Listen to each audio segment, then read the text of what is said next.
This is Democracy Now!, democracynow.org, The War and Peace Report. I'm Amy Goodman. As we continue our conversation with MIT professor Noam Chomsky, the world-renowned political dissident, linguist, author, has written more than 100 books. One of his latest, Gaza in Crisis. I interviewed him on Thursday. Noam, I wanted to ask you about your recent piece for The Nation on Israel, Palestine, and BDS. You were critical of the effectiveness of the boycott, divestment, and sanctions movement. One of the many responses came from Youssef Munir, the executive director of the Jerusalem Fund and its educational program, the Palestine Center. He wrote, quote, "Chomsky's criticism of BDS seems to be that it hasn't changed the power dynamic yet, and thus that it can't. There's no doubt the road ahead is a long one for BDS, but there's also no doubt the movement is growing. All other paths toward change, including diplomacy and armed struggle, have so far proved ineffective, and some have imposed significant costs on Palestinian life and livelihood." Could you respond? Well, actually, I did respond. You can find it on the Nation website. But in brief, far from being critical of BDS, I was strongly supportive of it. One of the oddities of what's called the BDS movement is that many of the activists just can't see support as support unless it becomes something like almost worship. Repeat the catechism. If you take a look at that article, it very strongly supported these tactics. In fact, I was involved in them and supporting them before the BDS movement even existed. They're the right tactics, but it should be second nature to activists, and it usually is, that you have to ask yourself when you conduct some tactic, when you pursue it, what the effect is going to be on the victims. You don't pursue a tactic because it makes you feel good. You pursue it because you estimate that it'll help the victims. And you have to make choices. Now, this goes way back. Say back during the Vietnam War, there were debates about whether you should resort to violent tactics, say Weatherman-style tactics. You could understand the motivation. People were desperate. But the Vietnamese were strongly opposed, and many of us, me included, were also opposed, not because, the horrors don't justify some strong action, but because the consequences would be harm to the victims. The tactics would increase support for the violence, which in fact is what happened. Those questions arise all the time. Unfortunately, the Palestinian solidarity movements have been unusual in their unwillingness to think these things through. Now, that was pointed out recently again by Raja Shahada, the leading figure and lives in Ramallah a long time, the founder of Al-Haq, the legal organization, a very significant and powerful figure. He pointed out that the Palestinian leadership has tended to focus on what he called absolutes, absolute justice. This is the absolute justice that we want, and not to pay attention to pragmatic policies. That's been very obvious for decades. It used to drive people like Iqbal Ahmed, a really committed and knowledgeable militant. It used to drive them crazy. They just couldn't listen to pragmatic questions, which are what matter for success in a popular movement, a nationalist movement. And the ones who understand that can succeed. The ones who don't understand it can't. What choices do you feel that the BDS movement, that activists should make? Very simple, very clear. In fact, I discussed them in the article. Those actions that have been directed against the occupation have been quite successful, very successful. Most of them don't have anything to do with the BDS movement. So take, say, one of the most extreme and most successful is the European Union decision, directive, to block any connection to any institution, governmental or private, that has anything to do with the occupied territories. That's a pretty strong move. That's the kind of move that was taken with regard to South Africa. Just a couple of months ago, the Presbyterian Church here called for divestment from any multinational corporation that's involved in any way in the occupation. And there's been case after case like that. That makes perfect sense. There are also, so far there haven't been any sanctions, so BDS is a little misleading. It's BD, really. But there could be sanctions, and there's an obvious way to proceed. There has been for years, and has plenty of support. In fact, Amnesty International called for it during the Cast-led operations. That's an arms embargo. For the U.S. to impose an arms embargo, or even to discuss it, would be a major issue, major contribution. That's the most important of the possible sanctions. And there's a basis for it. U.S. arms to Israel are in violation of U.S. law, direct violation of U.S. law. You look at U.S. foreign assistance law, it bars any military assistance to anyone, in country, unit, whatever, engaged in consistent human rights violations. Well, you know, Israel's violation of human rights violations is so extreme and consistent that you hardly have to argue about it. That means that U.S. aid to Israel is in, military aid is in direct violation of U.S. law.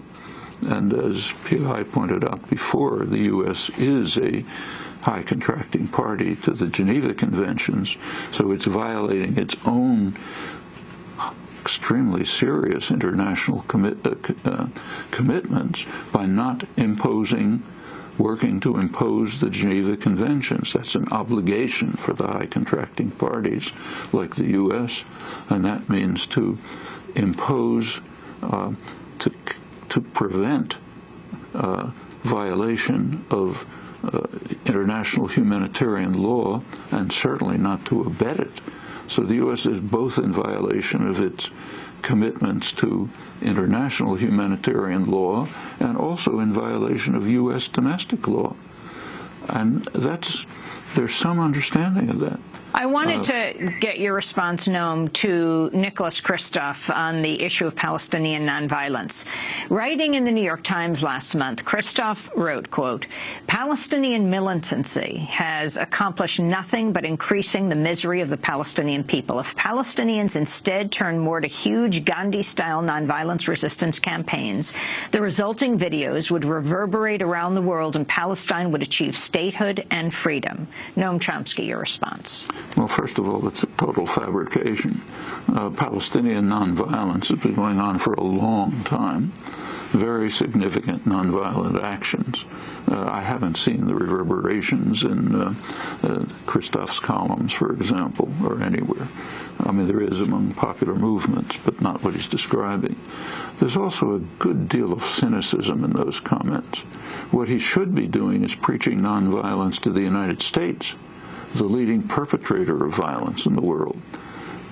Hasn't been reported here, but an international poll last December, Gallup here and its counterpart in England, the leading polling agencies, it was an international poll of public opinion. One of the questions that was asked is, which country is the greatest threat to world peace? Now, guess who was first? Nobody even close. The United States was way in the lead. Far behind was Pakistan, and that was probably because mostly of the Indian vote. Well, that's what Nicholas Kristof should be commenting on. He should be calling for nonviolence where he is, where we are, where you and I are. That would make a big difference in the world.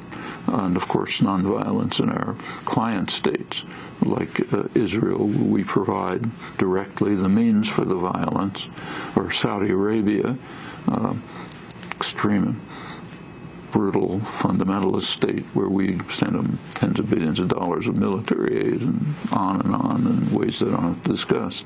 That would make sense. It's easy to preach nonviolence to some victim somewhere, saying, you shouldn't be violent. We'll be as violent as we like, but you not be violent. That aside, the recommendation is correct. And in fact, it's been a recommendation of people dedicated to Palestinian rights for many years. Iqbal Ahmed, who I mentioned, 40 years, his background. He was active in the Algerian resistance, long history of both very acute political analysis and direct engagement in third world struggles. He was very close to the PLO, consistently urged this, as many people did, me included. And in fact, there's been plenty of it. Not enough. But as I say, it's very easy to recommend to victims, you be nice guys. That's cheap. Even if it's correct, it's cheap. What matters is what we say about ourselves. Are we going to be nice guys? That's the important thing, particularly when it's the United States, the country which, quite rightly, is regarded by the internationally as the leading threat to world peace, and the decisive threat in the Israeli case. Mohammed Suleiman, a Palestinian human rights worker in Gaza, wrote in the Huffington Post during the Israeli assault, quote, "The reality is that if Palestinians stop resisting, Israel won't stop occupying, as its leaders repeatedly affirm. The besieged Jews of the Warsaw Ghetto had a motto to live and die in dignity. As I sit in my own besieged ghetto," he writes, "I think how Palestinians have honored this universal value.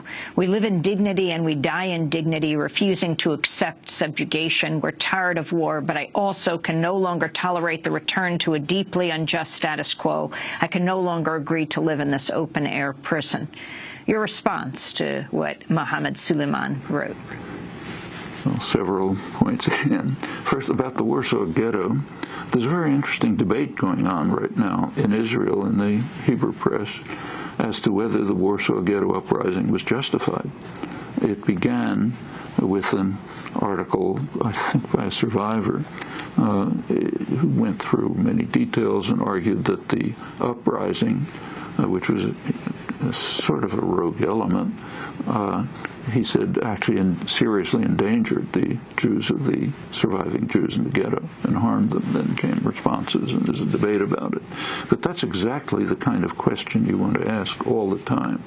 What's going to be the effect of the action on the victims?